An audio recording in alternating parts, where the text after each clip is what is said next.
Tuhan yang layak untuk dipuji dan diagungkan. Terima kasih Tuhan, terima kasih buat kebaikan-Mu dalam hidup kami Tuhan. Besar kasih-Mu atas kami Tuhan. Dan pagi hari ini kami percaya setiap dari kami sudah menerima yang terbaik dari Engkau pagi ini Tuhan. Yang percaya bersama-sama kita mau katakan amin. Puji Tuhan. Kita mau tinggikan nama Tuhan, kita mau bersyukur buat kasih setia Tuhan pagi ini.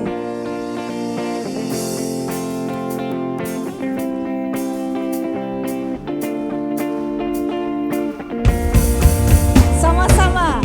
Na na na na na na, na na na na na na, na na na na na na na.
Mensyukuri rahmat yang Kau beri, kakiku melompat bagimu. Amin. Sebab rahmat-Mu baru setiap pagi. Bersyukurlah kepada Tuhan, sebab Dia baik, sebab Dia baik, bahwasanya untuk selamanya. Kasih setianya, kasih setianya. Bersyukurlah kepada Tuhan, sebab Dia baik, sebab Dia baik, bahwasanya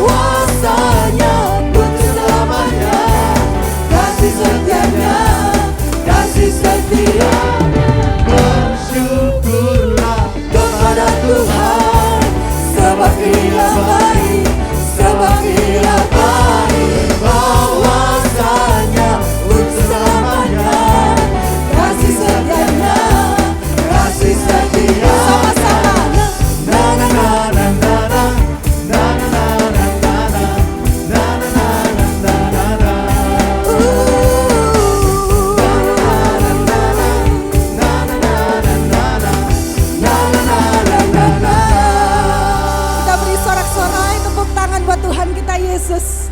Haleluya.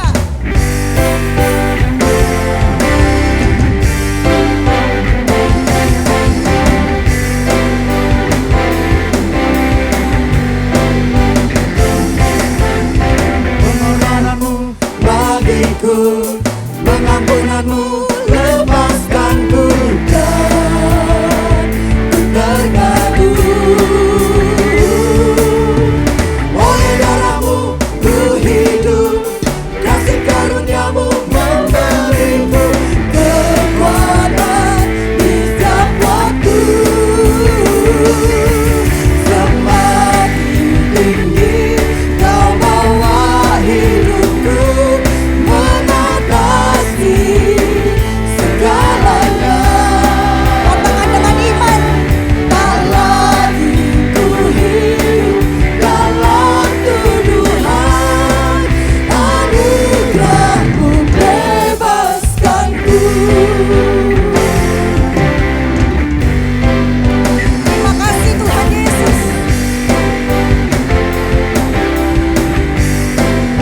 Pengorbananmu. Pengorbananmu bagiku, pengampunanmu lepaskanku dan terganggu. Oleh darahmu. Oleh darahmu ku hidup, kasih karuniamu memberiku kekuatan di setiap waktu. Semakin tinggi kau bawa hidupku mengatasi segalanya.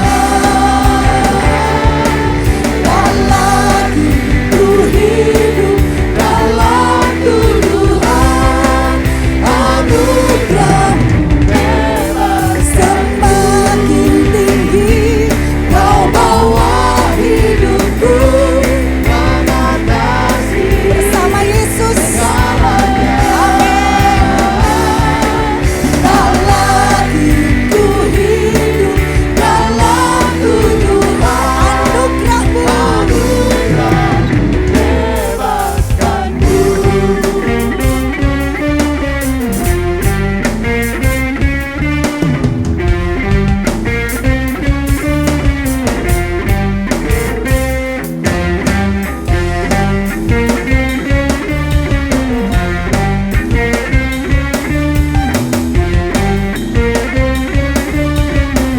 Mari bersama-sama. Semakin tinggi kau bawa hidupku mengatasi segalanya. Tak lagi ku hidup dalam tuduhan, anugerahmu bebas. Semakin tinggi kau bawa hidupku mengatasi Segala-galanya. tak lagi ku hidup dalam tuduhan, anugerahmu bebaskanku.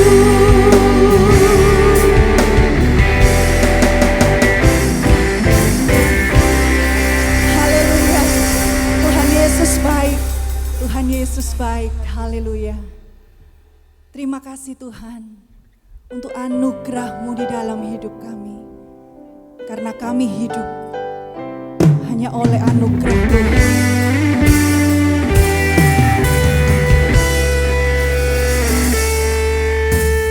Ku hidup oleh anugerah-Mu, yang terbaik ku terima dari-Mu. Rancangan-Mu indah bagiku, sebab ku hidup selalu di dalam-Mu.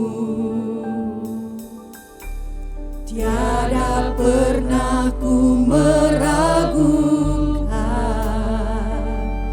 bukti kasih dan karya salib-Mu.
Haleluya, haleluya.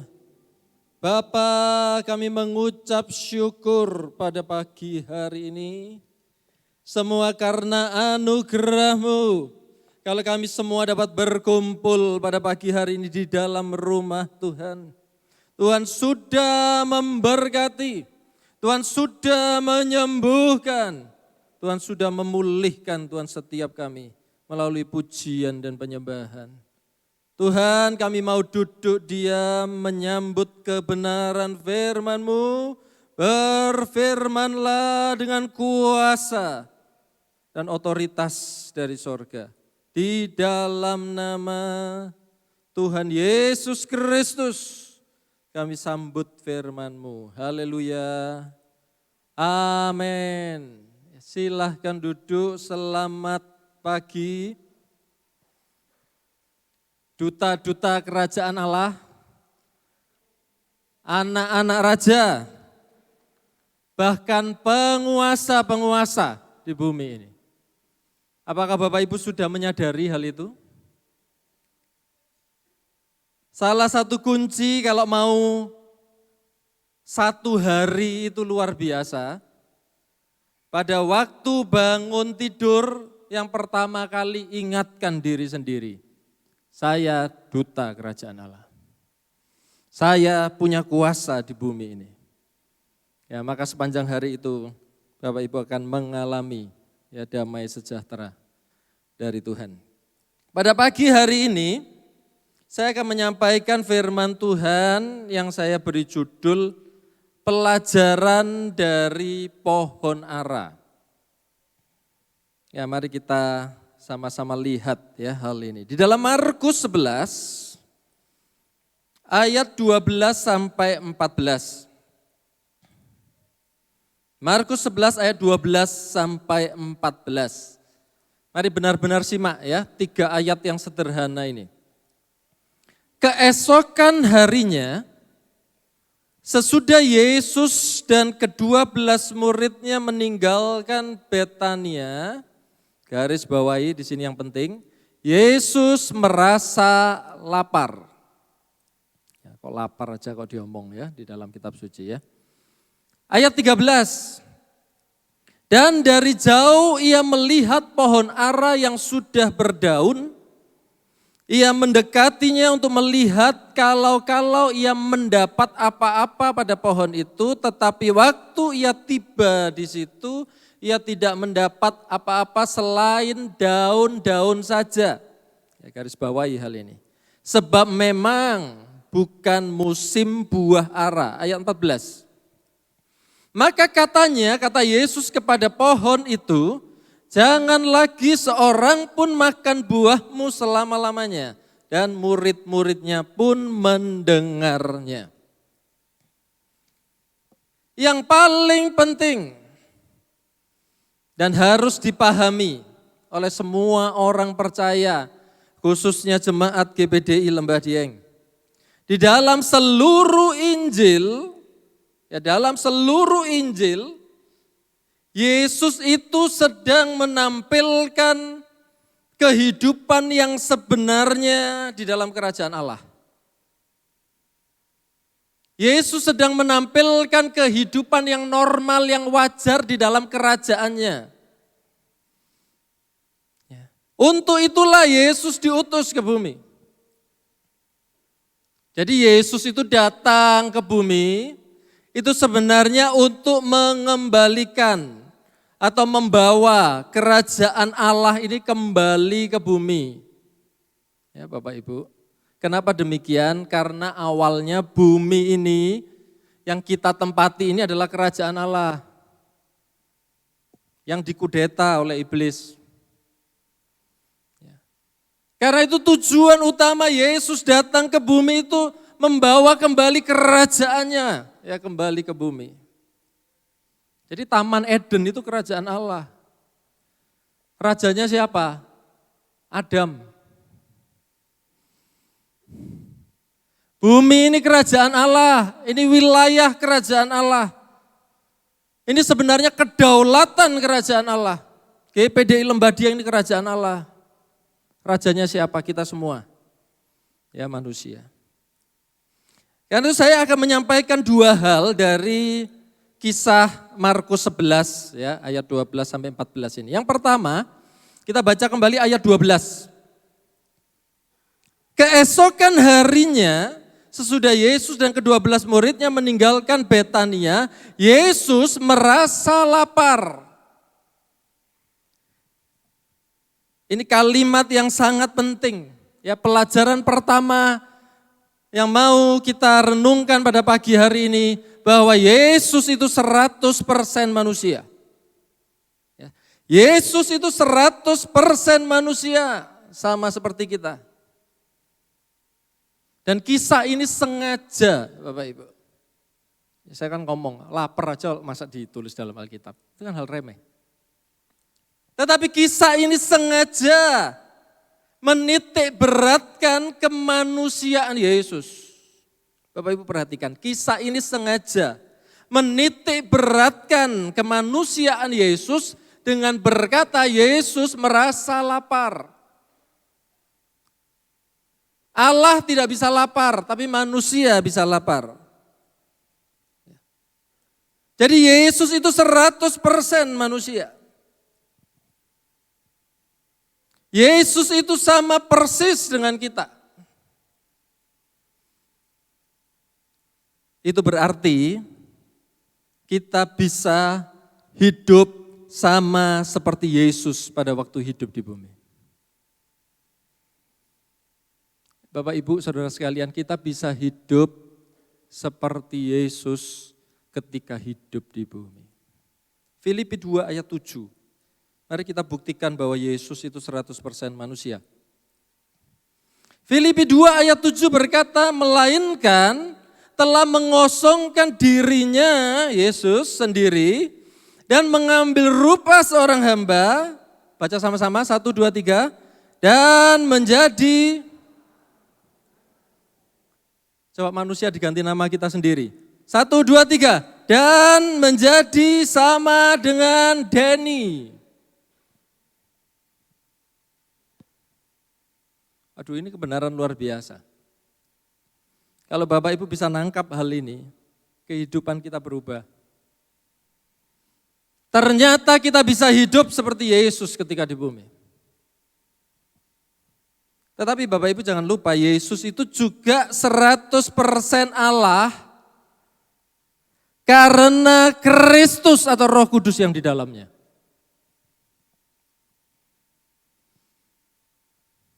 Kita sering kan dengar yang ini ya. Yesus itu 100% manusia dan 100% Allah. Kenapa kok 100% Allah? Karena Kristus atau Roh Kudus yang ada di dalamnya.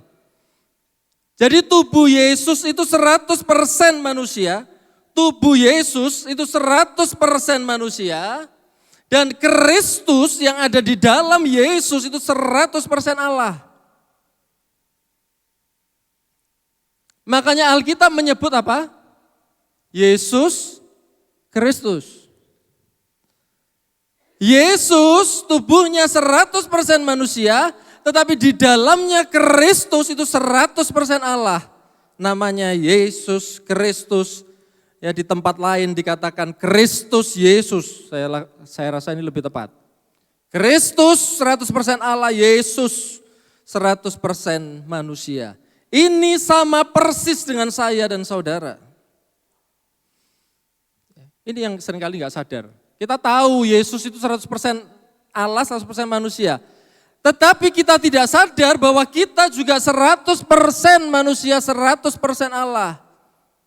Denny ini tubuhnya 100% manusia, tetapi Kristus atau Roh Kudus yang ada di dalam saya itu 100% Allah. Ayo, mana bedanya Yesus dengan kita? Di dalam Yesus ada Kristus 100% Allah. Tetapi di dalam saya, di dalam Bapak Ibu, Saudara mungkin ada yang namanya Agus. Ya, Agus itu 100% manusia, tetapi di dalamnya Kristus itu 100% Allah. Jadi namanya adalah Agus Kristus. Nama saya ini adalah Denny Kristus. Nah, Bapak Ibu sadar enggak hal ini? Kenapa kok Yesus Kristus? Ya karena di dalamnya 100% Allah, ya 100% Kristus.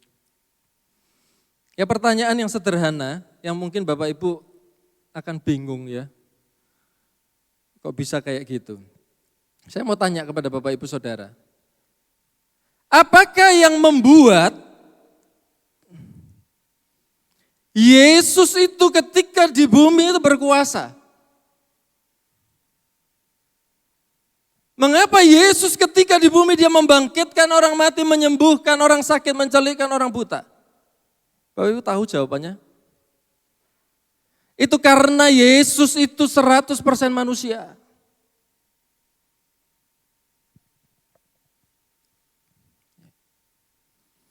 Mungkin kita mikirnya, loh Yesus bisa berbuat kayak gitu tuh karena dia Allah. Bukan. Kenapa Yesus bisa membangkitkan orang mati? Mengapa Yesus bisa menebus dosa manusia? Karena dia 100% manusia. Itu yang membuat Yesus berkuasa di bumi. Kenapa demikian?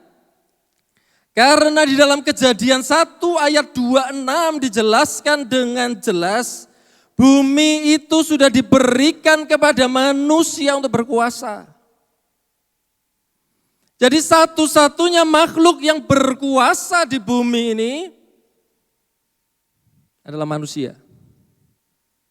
Sehingga ketika manusia jatuh dalam dosa, bahkan Allah itu tidak bisa membunuh dirinya sendiri dan menebus manusia. Nggak bisa loh Bapak Ibu. Allah tidak bisa mengambil malaikat yang pada waktu itu kedudukannya statusnya di atas manusia yang berdosa, kemudian disembelih untuk menebus dosa manusia, nggak bisa.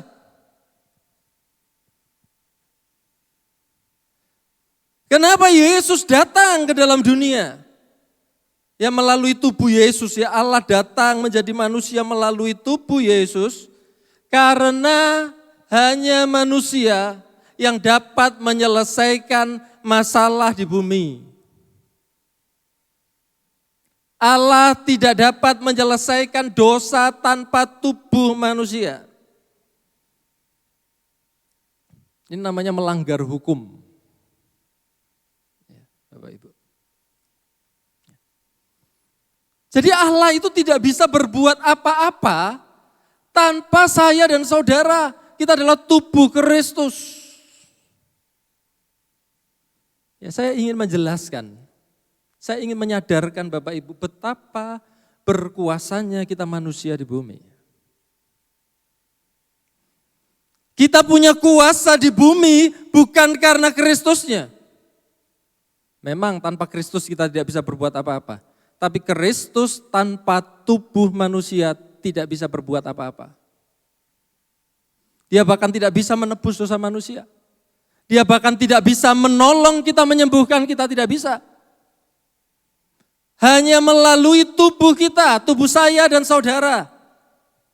100% manusia, di dalamnya ada 100% Allah Kristus. Maka kita ya bisa melakukan segala perkara di bumi. Bapak Ibu harus tahu, iblis itu tidak keberatan kita menyembah Tuhan. Iblis tidak pernah keberatan kita merenungkan firman Tuhan siang dan malam. Iblis tidak pernah takut ketika seorang Kristen berdoa puasa, mungkin rantai 10 hari. Asalkan kita tetap tidak sadar bahwa kita adalah tubuh Kristus.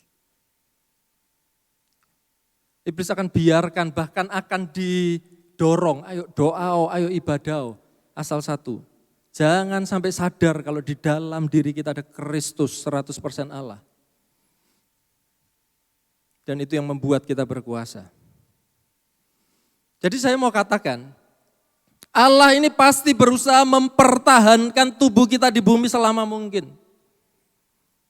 Kalau Bapak Ibu tahu kebenaran ini, Bapak Ibu akan jaga tubuhmu. Itu yang buat kita berkuasa di bumi.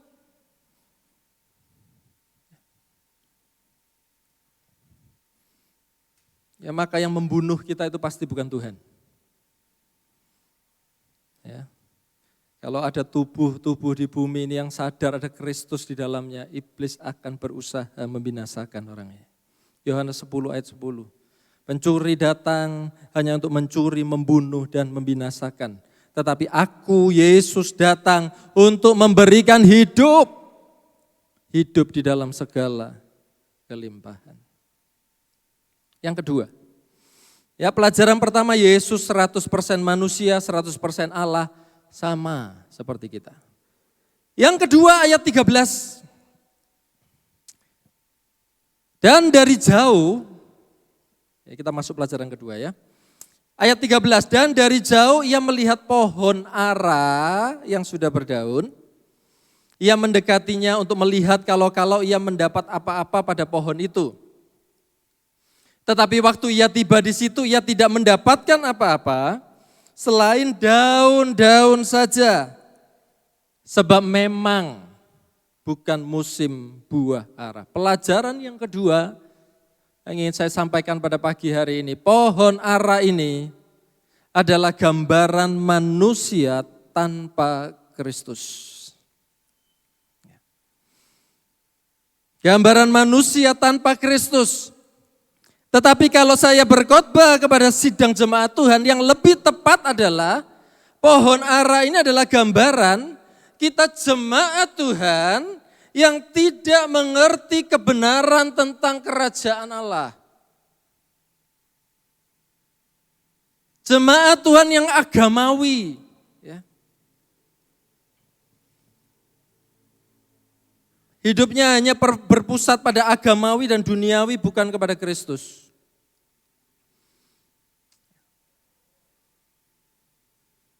Daun pohon ara, ya tadi kita baca ayatnya kan, nanti saya jelaskan ya. Daun pohon ara yang ditemukan Yesus, ya lebat daunnya tetapi tidak ada apa-apanya. Daun pohon ara ini adalah gambaran dari usaha manusia. Perbuatan-perbuatan baik. Kebenaran diri sendiri. Jadi setelah manusia itu jatuh dalam dosa, Bapak Ibu, kecenderungannya itu selalu melakukan sesuatu yang baik, yang menurut dia baik, untuk menutupi, menebus dosanya. Ini kecenderungan hati kita jemaat Tuhan sebagian besar pada umumnya. Saya datang beribadah, sungkan ya sama Tuhan, saya sudah banyak berbuat dosa. Ya, saya melayani Tuhan supaya Tuhan memberkati saya. Ini adalah keseluruhan pikiran. Ya. Orang yang digambarkan dengan pohon ara tadi. Ya banyak daunnya, banyak usahanya, banyak. Sehingga muncullah, ya Bapak Ibu jangan salah paham ya dengan kalimat ini. Sehingga muncullah kebiasaan beribadah, kebiasaan berdoa, kebiasaan menyembah Tuhan, kebiasaan membaca Alkitab, kebiasaan memberikan persembahan, puasa, amal, dan lain sebagainya yang sebenarnya tidak dicari oleh Tuhan. Waktu Yesus menghampiri pohon ara ini yang dicari buah. Tetapi yang didapati cuma daun yang banyak, yang lebat. Itu adalah gambaran dari ibadah, doa, puasa, ya pelayanan Bapak Ibu Saudara. Yang sebenarnya tidak dicari oleh Tuhan. Ya, coba ya kita lihat ya, apa yang sebenarnya dicari oleh Tuhan. Ibrani 11 ayat 6a. Ibrani 11 ayat 6a. Tetapi tanpa iman, Bapak tangkap ayat ini. Tetapi tanpa iman, tidak mungkin orang berkenan kepada Allah. Satu-satunya yang berkenan, yang dicari oleh Tuhan, pada waktu kita beribadah, berdoa dan lain sebagainya adalah iman, Bapak Ibu. Bapak Ibu baca Alkitab 10 pasal per hari tanpa iman, itu tidak berkenan kepada Tuhan. pagi hari ini Bapak Ibu datang beribadah tanpa iman, itu tidak berkenan pada Tuhan. Ya. Jadi satu-satunya yang dilihat oleh Tuhan, yang dicari oleh Tuhan adalah iman. Ya. Tuhan tidak melihat berapa lama kita berdoa, tetapi berapa lama dalam sehari kita beriman kepadanya.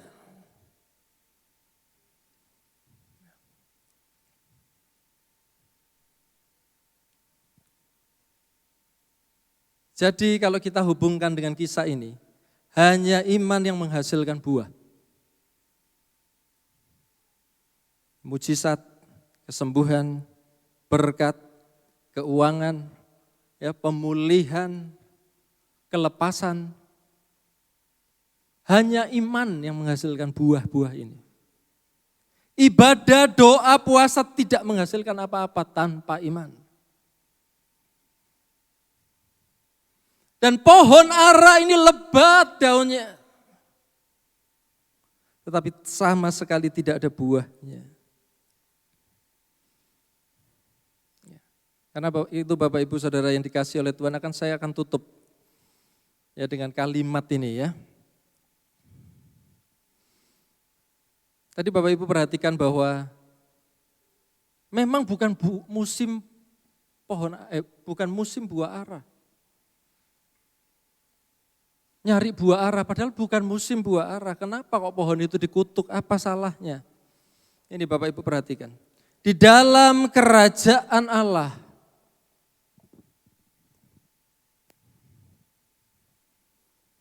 tidak ada musim. Iman tidak mengenal musim, Bapak Ibu. Di dalam iman tidak ada musim flu, enggak ada. Musim tanggal tua tidak ada. Musim gugur, aduh, ya memang keuangan sekarang seperti ini ya. Musim paceklik tidak ada di dalam kerajaan Allah. Di dalam kerajaan Allah hanya ada musim semi. Ya, saya katakan tadi, pohon ara yang tidak berbuah, yang banyak daunnya ini adalah gambaran orang yang percaya kepada Tuhan tetapi tidak mengerti kebenaran tentang kerajaan Allah.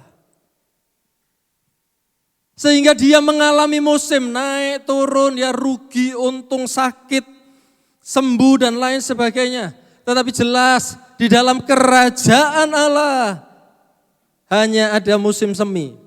Coba kita baca ayat terakhir, Matius 6 ayat 33. Baca sama-sama Bapak Ibu. 1, 2, 3. Tetapi carilah dahulu kerajaan Allah dan kebenarannya. Maka semuanya itu. Ya. Tidak ada musim ya. Bapak Ibu jangan sekali-sekali, aduh aku kok flu ya. Sekarang musim flu. Tidak ada. Ya, di dalam kerajaan Allah tidak ada musim. Karena itu begitu Tuhan cari buah, tidak ada, pohon itu dikutuk. Ya, karena ini adalah orang yang tidak mengerti kebenaran tentang kerajaan Allah. Tuhan Yesus memberkati kita semua. Mari sama-sama ya kita siapkan untuk menyambut perjamuan Tuhan. Kita nyanyikan, Engkau ada bersamaku di setiap musim hidup.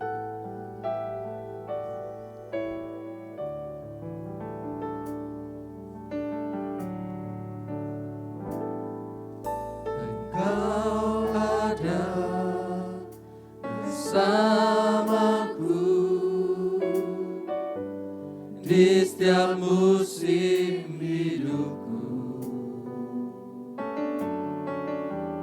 Tak pernah kau biarkan ku sendiri.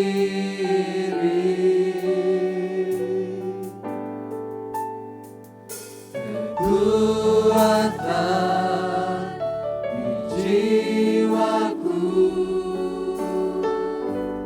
adalah bersamamu.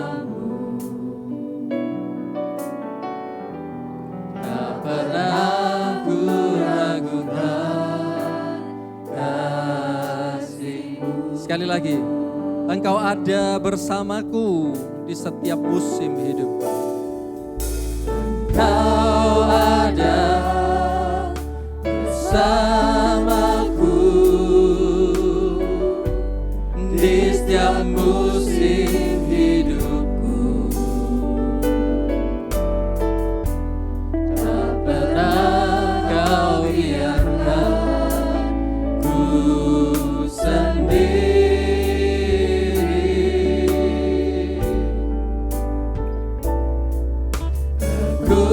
Kekuatan di jiwaku adalah bersamamu. Tak pernah ku ragukan kasih-Mu.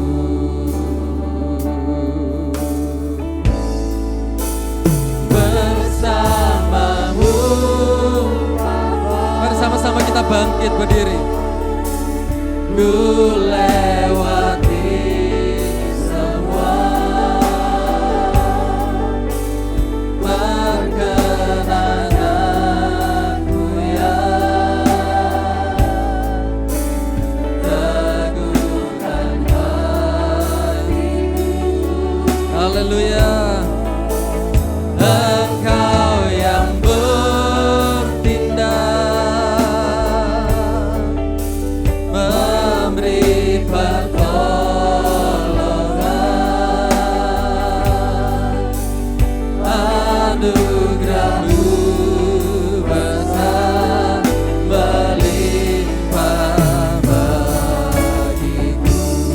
Bersamamu Bapa.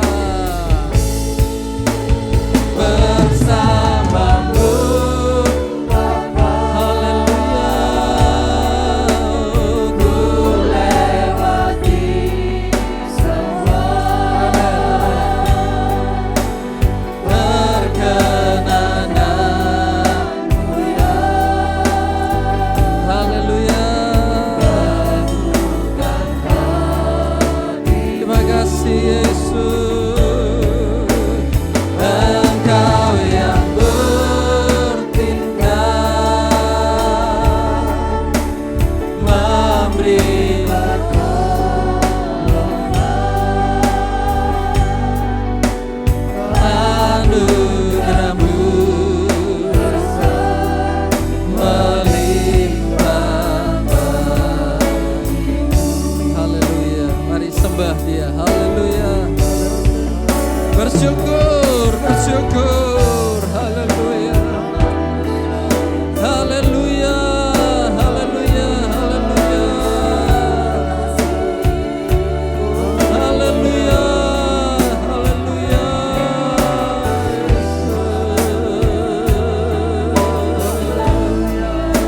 Kami bersyukur Bapa.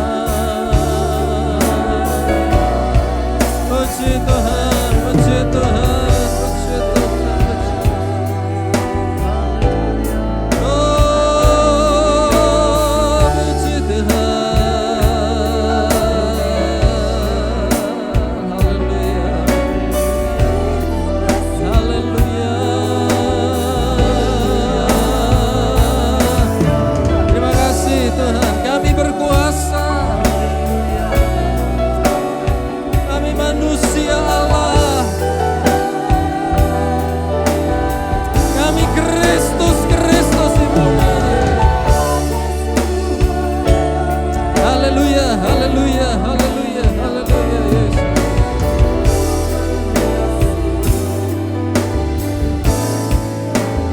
Bersamamu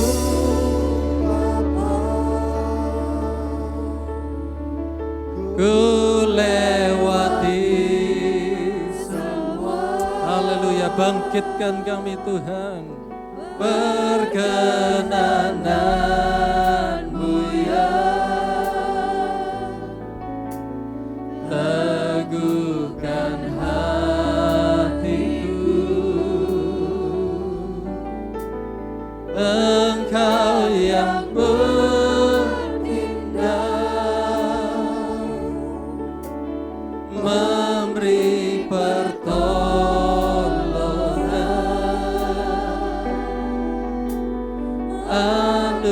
rembu besar melimpah bagiku. Ya, Bapak Ibu boleh mulai membuka ya roti ya, bagian atas.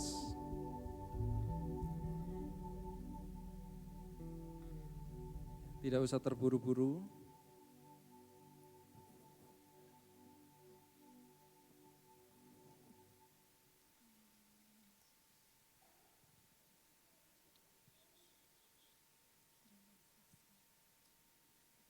Kita angkat roti di tangan kanan kita. Haleluya, haleluya, haleluya. Haleluya, haleluya, haleluya. Tubuh ini yang membuat kita berkuasa di bumi. Haleluya, haleluya. Dan ketika mereka sedang makan, Yesus mengambil roti, mengucap berkat, memecah-mecahkannya lalu memberikannya kepada murid-muridnya dan berkata, ambillah, makanlah, inilah tubuhku dalam nama Tuhan Yesus.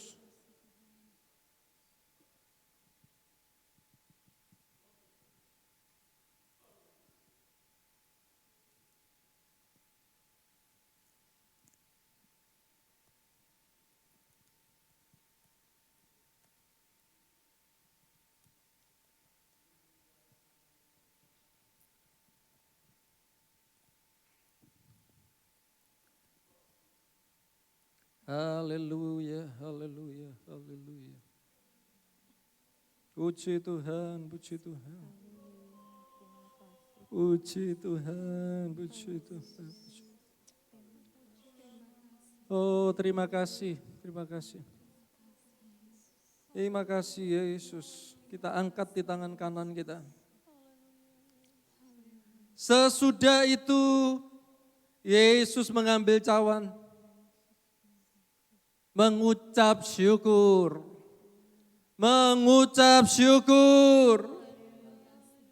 lalu memberikannya kepada mereka dan berkata, minumlah kamu semua dari cawan ini, sebab inilah darahku, darah perjanjian yang ditumpahkan bagi banyak orang untuk pengampunan dosa. Dalam nama Tuhan Yesus.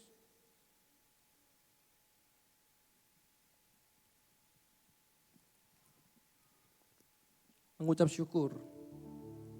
Ya, terima kasih Yesus. Terima kasih Yesus. Terima kasih Yesus. Terima kasih Bapa. Terima kasih. Terima kasih. Ada mujizat dalam ucapan syukur. Haleluya. Haleluya. Mari sembah Dia. Haleluya. Haleluya. Dengan segenap hati. Haleluya. Haleluya. Haleluya. Haleluya.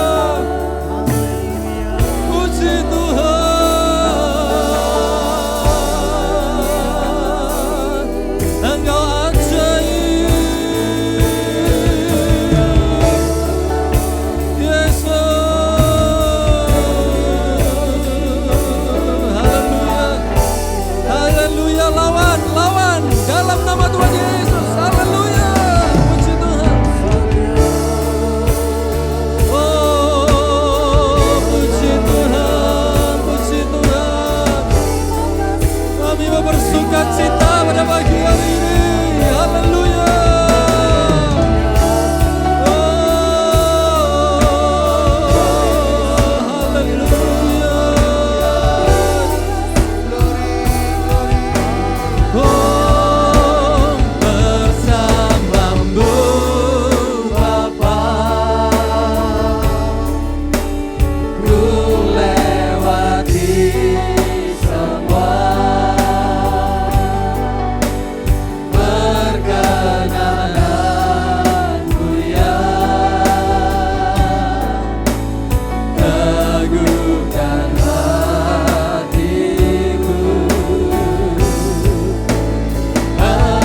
buah iman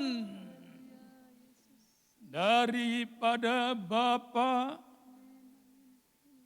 Anak laki-laki, dan Roh Kudus, yaitu Tuhan Yesus Kristus.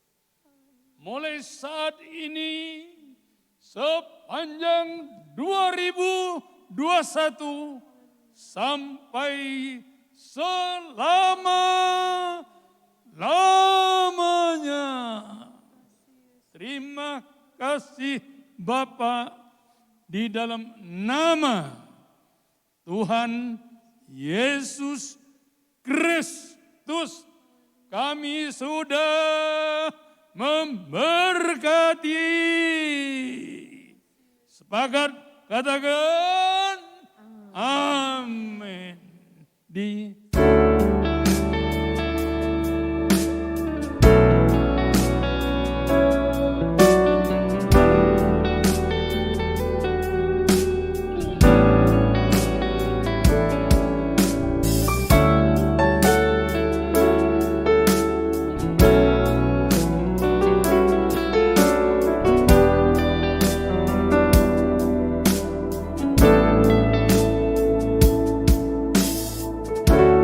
Roh Kudus yang manis, ubah hatiku. Roh Kudus yang lembut, bentuklah sekarang.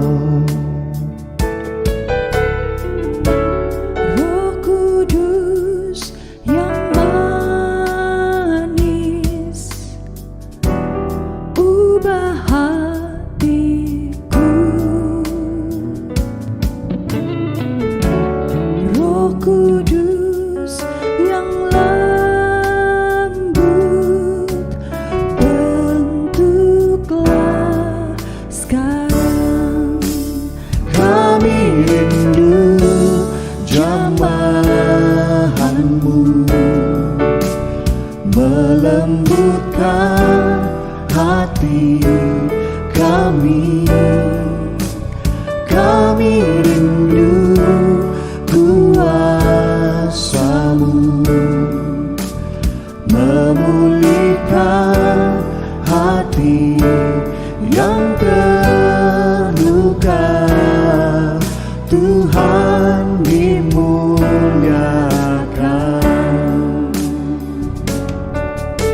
Nyatakanlah kuasa-Mu, pimpin jalan kami, bawa pada segala kebenaran.